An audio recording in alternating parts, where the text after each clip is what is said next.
start going by my head. I said, look, this is very serious. Very dangerous, isn't it? I really hadn't had the acknowledgement, up until that time. I said, well, somehow or other, it's going to be all right. You do feel naked.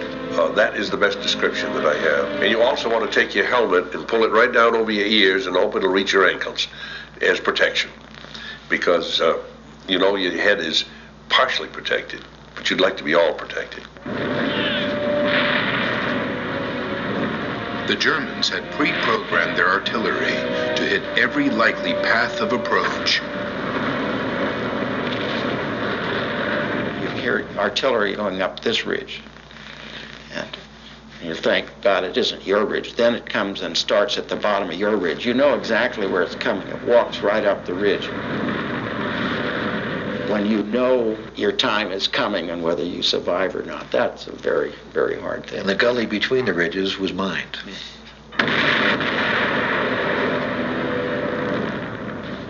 And here's this kid, I don't know who he was, and he put his one knee forward, he gets shot and fell back dead on me. Now then there's a kid to my left who's only 5 inches to the left, and I hear him get hit. I think I hold the distinction of being one of the first people wounded on Mount Belvedere, and I remember very vividly. In fact, I had just turned to one of my mortar men, and then bang, and I knew I'd been hit. I wasn't quite sure where and so forth, but I looked down and I knew I was bleeding badly, and in fact, I could see 2 bones sticking up through my wrist and the flares and so forth. We can still climb a hill. I know. And along these fields here, remember these mines? John, the hills are getting steep. One of the things I remembered most vividly is my fear of the artillery. Coming in. We're walking here, standing up as they walk forward, but in those days, artillery would come in and go crash. You'd be on the ground, crawling forward. And it's a terrible, the artillery coming in is fearsome. We were all green soldiers. We had never experienced this before. And that was my main fear. We began to develop an ear. So you know it's something, you can develop an ear so you can tell if the damn thing. You could tell a mortar coming in here, and you hit the ground. Right. You had a feeling of helplessness when shell fire came in, explosions. Then you would hear, of course, across the way, the cry of medic. And an aid man would run across, exposing himself to help this man who was wounded. And I remember the fear of mines. Walking along here now, I still feel, what if there's a mine there? You blow the lower half of your body away. The 10th pushed on relentlessly towards the peak. With victory almost in sight, Hugh Evans found himself cradling his close friend, Robert Fisher, in his arms. Sergeant Fisher, who'd been riddled through the chest with machine gun bullets, I'd cut out his jacket and tried to make a compress on his chest that would allow him possibly to breathe, but he died. He died there on the spot. And I was pissed, yeah. In his anger, Evans led a small group of men towards German positions on top of the mountain, firing his gun and throwing grenades. 10 minutes later, 8 Germans lay dead and 20 were prisoners. And the troops on the other side started to surrender. And to this day, I'm just flabbergasted at what I'd walked into, because they were just loaded with bunkers on the hill. It was anger and idiocy that, and I'm sure anger plays a big role in a lot of circumstances where people are involved in combat. Evans' bravery won him the Silver Star and helped secure a section of the summit. By dawn, the 10th had taken its first objective, the peak of Mount Belvedere, but they had merely opened Pandora's box. In the days to come, the battles would get even bloodier.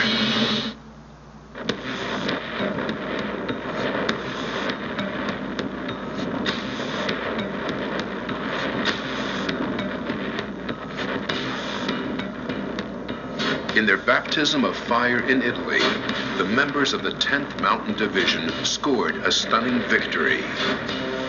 They overran the entrenched German positions, right along the 5 miles of the Mount Belvedere Range.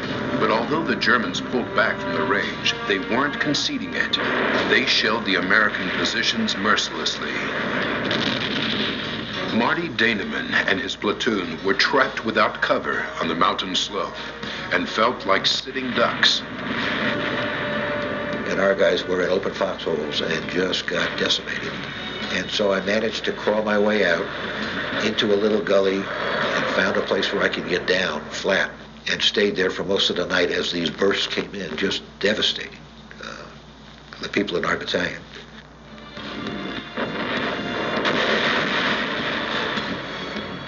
In the morning, you could see the total carnage, trees down, dead bodies everywhere. Every night, it was like fireworks. And in the morning, I would go behind the trenches, and I could see the trucks coming down the hill, full of black sacks. I said to myself, what's that? They were the bodies of the Americans. Attack and counterattack continued for a week until Allied bombing runs forced the Germans to pull back from Mount Belvedere.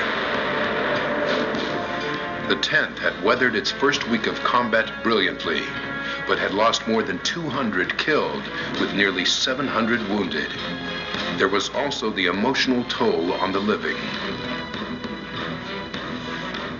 Flies were walking over the wounds really ugly. And he had the fact that he had the same uniform that I had, exactly the same rank, the same mountain pants, the same shoes. And suddenly I realized I was not invulnerable. And I began to shake, and I really felt terrible fear for the first time then, as opposed to the numbness of going through that attack. You grow up very fast.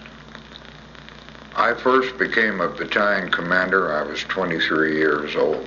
And when you become responsible for the lives of hundreds of men under you, you grow up or you pass out.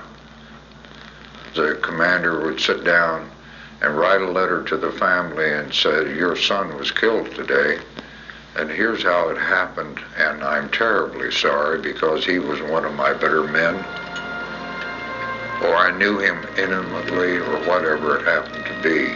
This is a very difficult thing for any commander to have to do.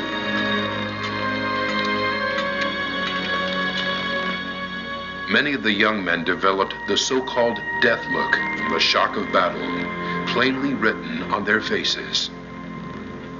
You can see it in those pictures. Take a look at under their eyes. Fear. You could really feel, or I could, a pull under your eyes. It just pulled down. It isn't a matter of steeling yourself. Pretty soon you're just numb. At least you're so tired that you really don't know what is going on. In fact, some of my platoon, they could march in their sleep. And when you did take a break and they lay down, I sometimes wasn't sure whether they were alive or dead because of their pallor and their eyes rolled up into their heads. The victories on Riva Ridge and Belvedere brought little rest. The Germans fell back to the next line of mountains, and the 10th were sent on a campaign of déjà vu. Once again, they had to attack hill after fortified hill in the face of German artillery.